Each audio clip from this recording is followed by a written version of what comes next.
What's on, ladies and gentlemen? My name's Ross, I like games, and today we need to talk about a couple of level 3 Digimon. And look, I know level 3 Digimon are not the big bad dudes, and you know that level 3 Digimon are not the big bad dudes. But today we're going to talk about a couple of level 3 Digimon that are very impactful, and not to put too fine a point on it, but this is a bit of a big deal. So with all of that borne in mind, let's start off with Salomon X-Antibody. What we got here is a free cost to play normally, 0 cost to Digivolve, 3,000 power. And given that Digimon with good skills, that are level 3s tend to have 2,000 power, yay, it's got an extra 1,000 power. But I'm going to tell you a little bit of a secret here. It's not really a level 3, we're treating it like a level 4.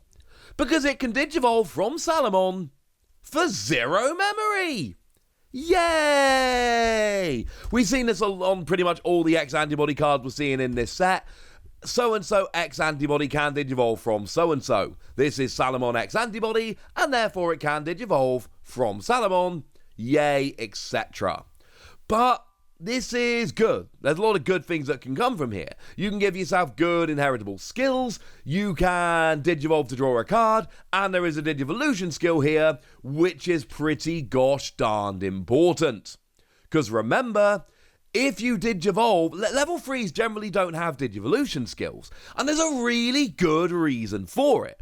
Because you can only Digivolve a level 3 from a level 2 in your raising area, and skills don't work in the raising area. We go for this every time we look at an FAQ, so it wouldn't work. Digivolution skills wouldn't fire. If you Digivolve this Salomon from a Digitama in your breeding area, this skill doesn't fire. And this is almost certainly going to be on the FAQ we get in the near future when this set drops. The question of, well, if I Digivolve a level 3 X-Antibody from a Digi-Egg in my breeding area, do I get the when Digivolving skill? No! No, you don't, ladies and gentlemen. Because skills don't work in the raising area. So that's why we end up with a level 3 that we still want to Digivolve. It's a very weird thing, but in this set, it works nicely. And it's a really good Digivolution skill. When Digivolving, look at the top card of your security. You may add it to your hand. If you do, recovery +1 from the deck. Now, it's not real recovery. I've talked about this in a bunch of cards in the past, because you're not adding to your stack. What you are doing is replacing a card which you have removed from your stack, and that's a very different thing. It's not the same. There is a huge difference between actual recovery and recovery which is just replacing a card that you've just gone and drawn. What this basically is drawing a card. And that's nice. You Digivolve up, you draw a card. It's a level 3. You Digivolve it for 0 memory, and then you get to draw a card. Bearing in mind, you draw when you Digivolve anyway. Digivolving up and drawing, that's a thing that's always been. That's one of the main ways we draw cards in the Digimon TCG. But now you draw a card when you Digivolve, as you would normally do. But then you look at the top card of your security and you may add it to your hand. Now, the interesting thing is, you may add it to your hand. Translations here from the lovely folks over at digimoncard.dev, and they tend to be pretty good at this, so I'm going to believe them on this. What that means is, if you don't want to add it to your hand, you don't have to. Why would you not want to add it to your hand? Because it could be a really good option card that you want to play for free, and the security is going to let you play it for free. Or it might be a security Digimon that you can play for free when your opponent attacks a stack. Or it could be a really powerful Digimon that you want to leave there because you don't want to evolve into it right now. But if you leave it in your security, it means when your opponent attacks a stack, they are going to go down even with a big Digimon. There are plenty of reasons why you would want to leave a card in your security. And that sounds absolutely fine by me, ladies and gentlemen. And this is cool. I like this. I like being able to draw a card, and really here what you're actually doing is evolving up and drawing 2 cards, which is great. I like being able to leave them in my security if I want to, because like I've said, there might absolutely be reasons why you would want to leave it in your security, and that sounds absolutely fine by me. Frankly, ladies and gentlemen, I'm a little bit of a fan. I like this. It's a really good skill.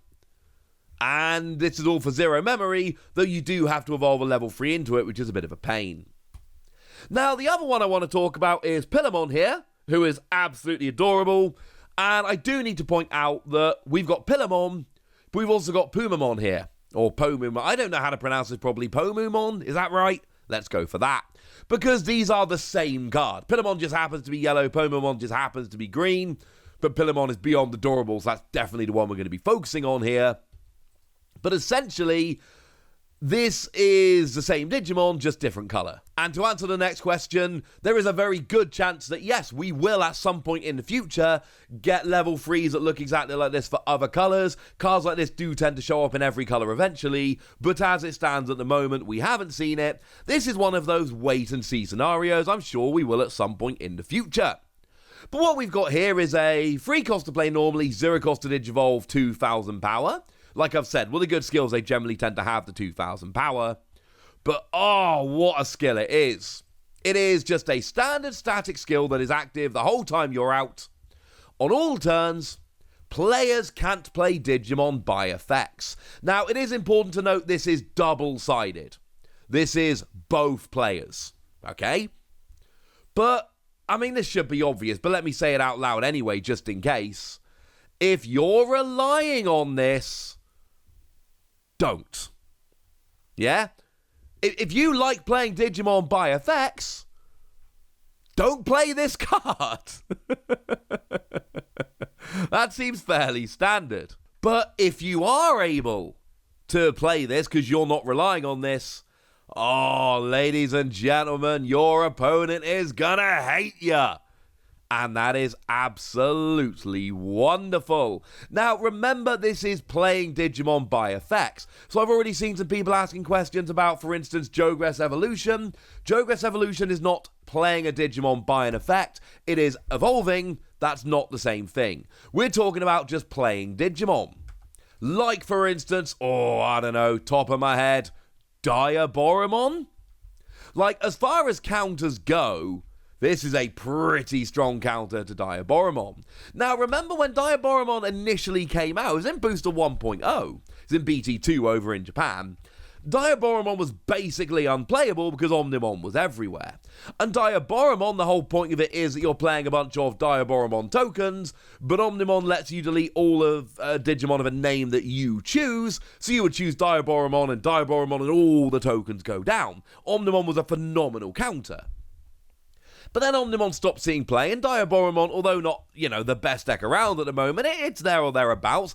Every so often you'll see somebody having a good finish with it, and that's quite lovely.